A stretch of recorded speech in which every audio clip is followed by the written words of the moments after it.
अस्सलाम वालेकुम viewers, welcome back. मेरा नाम आमिर शहजाद है। आज मैं बात करूंगा दुबई के 5 ईयर मल्टीपल एंट्री वीज़े के। मेरे तरीके से अप्लाई करेंगे तो वीज़ा रिजेक्ट नहीं होगा। जो तरीके मैं बताऊंगा इसमें मैं आपको मिस्टेक्स बताऊंगा, लोग कहाँ पे मिस्टेक करते हैं। डिस्क्रिप्शन में मैं लिंक दे दूंगा कहाँ से जाके आपने अप्लाई करना है, इसकी रिक्वायरमेंट क्या है, इसके बेनिफिट्स क्या हैं। आपको नॉर्मली ये वीज़ा उन लोगों के लिए जो ज़्यादा मोस्टली दुबई में ट्रैवल करते हैं, साल में 1-2 दफ़ा ट्रैवल करते हैं, तो उनके लिए ये बेस्ट है कि वो 5 ईयर मल्टीपल एंट्री वीज़ा ले लें। अगर कैलकुलेशन की बात की जाए तो ये उसके मुताबिक जो नॉर्मल वीज़ा आप लेते हैं उसके मुताबिक ये काफ़ी इंतहाई कम, बल्कि मैं ये कहूँगा 70-80-90% ये आपको कम में कॉस्ट करता है। सिर्फ उन लोगों के लिए जिन्होंने साल में 1-2 या 2 से ज़्यादा दफ़ा जाना होता है, सिर्फ उनकी बात कर रहा हूँ। तो अब सबसे पहले मैं इसकी बात करता हूँ यहाँ पे इसकी रिक्वायरमेंट की।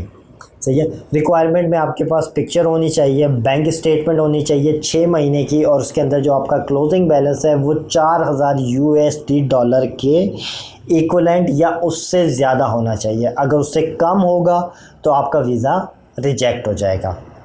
इसके बाद आपको मेडिकल इंश्योरेंस चाहिए।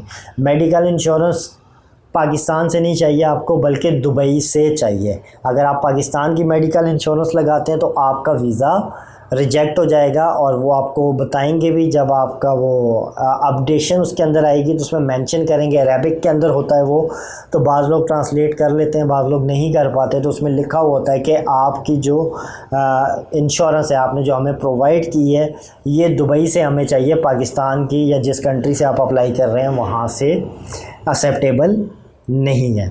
इसके अलावा आपको रिटर्न टिकट चाहिए, और इसके अलावा आपको आपका आईडी कार्ड चाहिए। ये मैंडेटरी चीज़ें हैं, ये आपने लाजमी प्रोवाइड करनी है। इसके अलावा एडिशनल चीज़ें हैं जो आप लगाना चाहे लगा सकते हैं, लाइक ट्रैवल हिस्ट्री आप लगाना चाहें तो उसमें ऑप्शन होता है, आप लगा सकते हैं। तो ये सारे डॉक्यूमेंट्स आपके पास होने चाहिए। अब बात करते हैं इसका जो प्रोसेसिंग टाइम होता है, वो 5 से 6 दिन का इसका प्रोसेसिंग टाइम होता है नॉर्मली। सम टाइम ये ज़्यादा टाइम भी ले लेता है और सम टाइम पे ये थोड़ा कम टाइम भी ले लेता है। और बाज़ दफ़ा ये होता है कि आप लोग मिस्टेक्स कर रहे होते हैं तो आपको ये 2-3-4 दफ़ा आपको ये अपडेशन की तरफ लेके जाता है कि आप ये मिस्टेक कर रहे हैं, इसको आप क्लियर करें, फिर आपको वीज़ा ग्रांट होगा। और अगर आप वो मिस्टेक्स को क्लियर नहीं करते हैं तो आपका वीज़ा ग्रांट नहीं होता, आपका वीज़ा रिजेक्ट हो जाता है। अच्छा, इसकी अगर कॉस्ट की बात करें तो आलमोस्ट आप यूँ समझे कि ये एजेंट जो आपसे चार्ज करते हैं वो 4000 से लेके 5000 दिरहम के बीच में आपको ये चार्ज करते हैं। अगर इसकी मैं एक्चुअल फ़ी की बात करूं जो इनकी वेबसाइट के ऊपर मौजूद है तो उसमें 3025 दिरहम ये तो आपका है सिक्योरिटी डिपॉज़िट, और ये रिफ़ंडेबल है। आइदर आपका वीज़ा अप्रूव्ड हो जाता है या रिजेक्ट हो जाता है।